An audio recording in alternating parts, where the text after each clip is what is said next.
প্রিয় অষ্টম শ্রেণীর শিক্ষার্থীরা, শুভেচ্ছা নিও। আজকে আমি তোমাদের বিজ্ঞান বিষয়ের নতুন বই থেকে তৃতীয় অধ্যায় ব্যাপন, অভিস্রবণ ও প্রচ্ছেদন এর 25 পৃষ্ঠার কাজ সমাধান করে দেব। প্রথমে তোমাদের বলবো, যারা আমার চ্যানেলটি সাবস্ক্রাইব করো নাই তারা আমার চ্যানেলটি সাবস্ক্রাইব করবে এবং আমার সাথে থাকবে। তাহলে চলো আমরা ক্লাস শুরু করি। তৃতীয় অধ্যায়, পৃষ্ঠা 25, কাজ। পানিতে তুতের ব্যাপন প্রক্রিয়া পর্যবেক্ষণ। প্রয়োজনীয় উপকরণ: তুতে, বিকার, পানি। পদ্ধতি: কিছু পরিমাণ তুতে বিকারের পানিতে ফেলে কিছুক্ষণ অপেক্ষা করো। তুতে পানিতে দ্রবীভূত হবে এবং সমস্ত পানির রং তুতের রং ধারণ করবে। কেন এমন হলো ব্যাখ্যা করো। পরিশেষে আমাদের চারপাশে সংঘটিত বিভিন্ন ব্যাপন ক্রিয়ার তালিকা তৈরি করো। তো চলো এখন আমরা এর সমাধান দেখে নিই।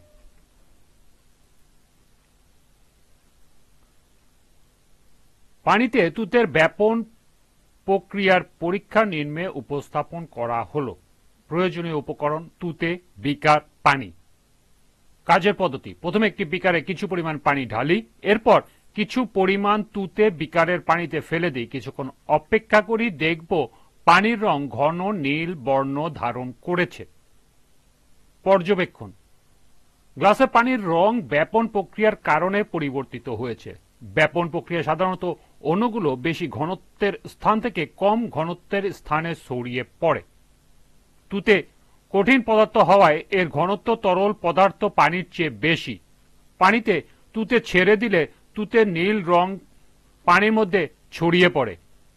এভাবে একসময় সব দ্রবণের ঘনত্ব সমান হয়ে যায় এবং এই ব্যাপন প্রক্রিয়া বন্ধ হয়ে যায়।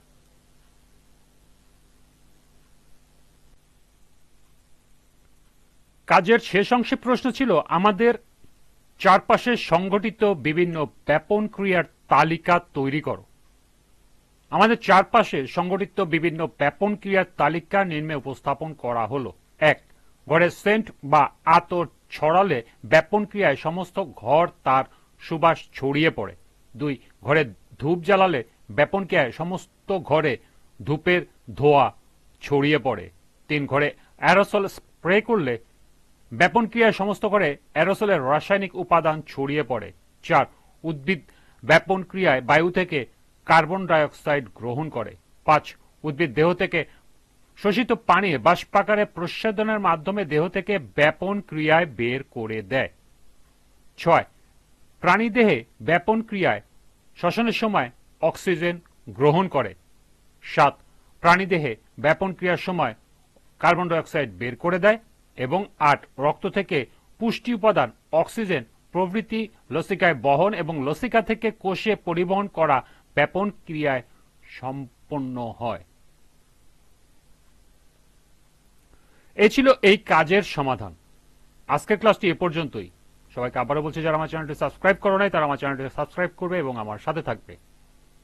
সবাইকে পরবর্তী ক্লাস দেখার আমন্ত্রণ জানিয়ে আজকের মতো আমি এখানেই বিদায় নিচ্ছি। আল্লাহ হাফেজ।